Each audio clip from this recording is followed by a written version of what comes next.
Kaveri plan చేసి అక్కడ ఫోన్లో వీడియో రికార్డ్ చేస్తూ అక్కడ ఫ్లవర్ బొకే దగ్గర అయితే పెడుతూ ఉంటుంది. ఇంతలో అక్కడికి దేవా వస్తాడు. దేవా రాగానే కావేరి అయితే ఆ రికార్డ్ ఆన్ చేసి అక్కడ పెడుతుంది.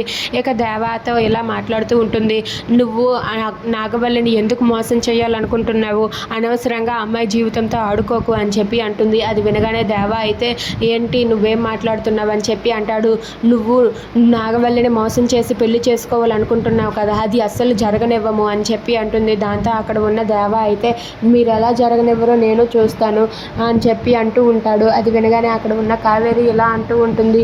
నువ్వే పార్వతిని చంపావు అన్నందుకు సాక్ష్యం మా దగ్గర ఉంది. ఆ వీడియో కూడా ఇంకా మా దగ్గర ఉంది. త్వరలోనే కోర్టులో ప్రొడ్యూస్ చేస్తామని చెప్పి అంటుంది. అది వినగానే దేవ ఒక్కసారిగా షాక్ అయిపోతాడు.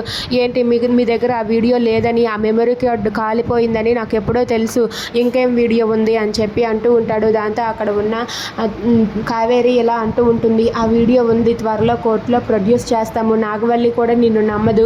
నాగవల్లికి నీకు పెళ్లి కాకుండా చేస్తాను, చూస్తూ ఉండు అని చెప్పి అంటూ ఉంటుంది. ఇక ఇదంతా కూడా అక్కడ ఫోన్లో రికార్డ్ అవుతూ ఉంటుంది. ఇక దేవ అయితే ఇలా అంటూ ఉంటాడు.